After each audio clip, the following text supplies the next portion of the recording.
Welcome back to my YouTube channel. Make sure to like and subscribe to the channel for more interesting stories like these. Now, let's get into today's story video. AITA for not wanting to accept the offer which will force me to move across the country. My spouse and I earn roughly $120,000 a year. We still live extremely frugally since I have a lot of pricey college debts. My prior supervisor relocated to a different state last year. She called me last month and urged me to apply for a post in her department that needed to be filled. It will represent a major increase in responsibilities and salary. It's a fantastic opportunity. However, my father is 70 years old and suffers from a variety of medical ailments. I'd want to spend as much time as I can with him. My husband wants me to accept the position, and he thinks it's absurd that I'm passing up a job that may lead to a fantastic career. He goes on and on about how I'll be earning $150,000 in 2 years and how we'll be able to pay off our debt. I told him I didn't want to take it, and he was furious with me. He said that we are 24-year-olds living like college students because we are drowning in debt, and that I was not behaving as a person with almost 6 figures of debt should. I told him I was happy to pay it off slowly if it meant being closer to my family. He is quite angry with me, and he has been spending a lot of time with his sister instead of at home. I feel bad since my debt has prevented us from ever having a nice time, despite the fact that we have always lived extremely frugally. He has a 1.5-hour drive since we are attempting to pay off the debt as soon as possible, and I feel like I am protesting my family because of us. Update: my spouse and I earn about $120,000 a year. We still live extremely frugally since I have a lot of pricey college debts. My prior supervisor relocated to a different state last year. She called me last month and urged me to apply for a post in her department that needed to be filled. It will represent a major increase in responsibilities and salary. It's a fantastic opportunity. However, my father is 70 years old and suffers from a variety of medical ailments. I'd want to spend as much time as I can with him. My husband wants me to accept the position, and he thinks it's absurd that I'm passing up a job that may lead to a fantastic career. He goes on and on about how I'll be earning $150,000 in 2 years and how we'll be able to pay off our debt. I told him I didn't want to take it, and he was furious with me. He said that we are 24-year-olds living like college students because we are drowning in debt, and that I was not behaving as a person with almost 6 figures of debt should. I told him I was happy to pay it off slowly if it meant being closer to my family. He is quite angry with me, and he has been spending a lot of time with his sister instead of at home. I feel bad since my debt has prevented us from ever having a nice time, despite the fact that we have always lived extremely frugally. He has a 1.5-hour drive since we are attempting to pay off the debt as soon as possible, and I feel like I am protesting my family because of us. Story 2. AITA for requiring an apology as a condition to return to work. I, a 32-year-old male, own a portion of a local drugstore.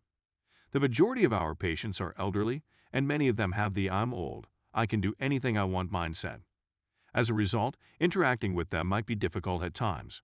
I try my best to keep them in line, and I do prohibit the genuinely obnoxious patients, but if I booted out every grouchy old person that came in, we'd be out of business in a week. Last week, one of our customers came in on a very busy day and began yelling at one of our technicians, 20 female. I volunteered to fill in for her since I knew this guy was a jerk, but she said she'd handle it alone. 5 minutes later, she stormed back in, yelling, "F this. I'm out," she said as she collected her belongings and marched out the door. I chased after her and attempted to calm her down, but she wasn't having it. She said that she was weary of dealing with jerks and giving them a break just because they were elderly.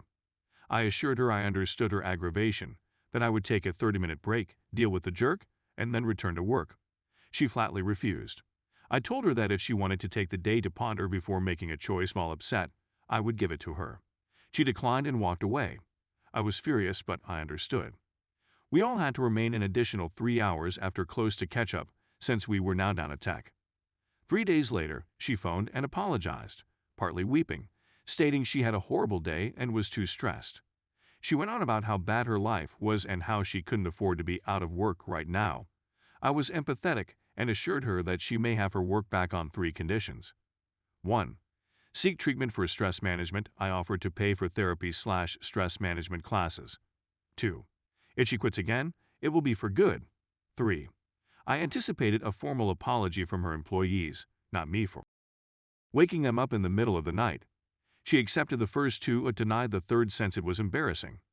I said that she abruptly departed her team mid-shift, leaving the rest of us to pick up the slack, and that on her following shift, since I couldn't locate a cover on 48 hours' notice, we were all stuck working late as a consequence of her abrupt departure.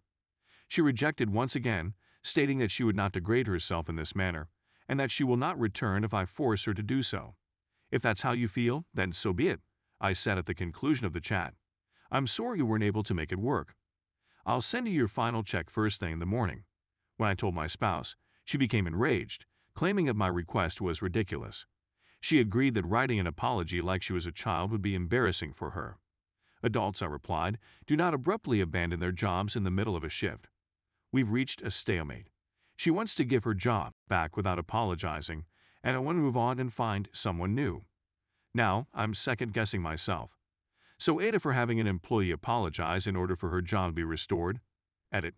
Many thanks to everyone who responded. I've had some fantastic input in this post, and I'll absolutely present it to my girlfriend and see what she thinks. If anybody is interested, I'll publish an update later. To address a few prevalent concerns. I repeat, do not allow patients to be violent, insulting, threatening, degrading their character. Anyone who travels down that route is immediately shown the door. Rudeness has a spectrum, and regrettably, if you work in customer service, you may encounter unpleasant individuals. My technicians know I'll be there for them if they need it, so if someone goes too far, I'll step in. I'd be out of business in a week if I booted out everyone who was ever nasty or demanding. When I proposed a written apology, I meant her writing a letter or sending a text message to the other tech and pharmacist on staff and delivering it to them personally, not writing it up and posting it in the workplace or reading it out for everyone. My spouse and I have mutual trust. We've known each other for years and have been working together in some way since 2012. Even when we disagree, we trust each other sufficiently that none of us would make a big decision on our own, and that day-to-day administration is the duty of whomever is in the office at the moment. When it comes to personnel management, she and I have very similar ideas. We have disagreements from time to time, but they are usually amicable. I was leaning toward a written apology, but several people advised that a spoken apology could enough, and I'm inclined to believe that this is the preferable course of action. We'll see what happens after I speak with my partner. Update. Hello everyone.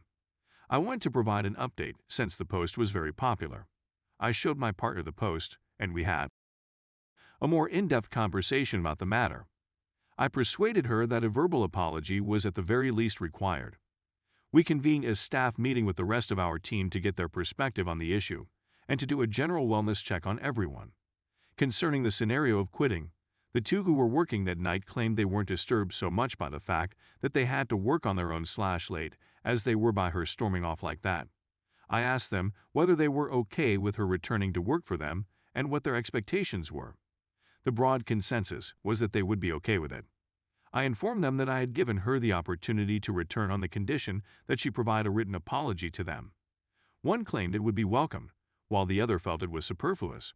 We agreed that a private, verbal apology was a realistic option, and that if that occurred, there would be no ill will.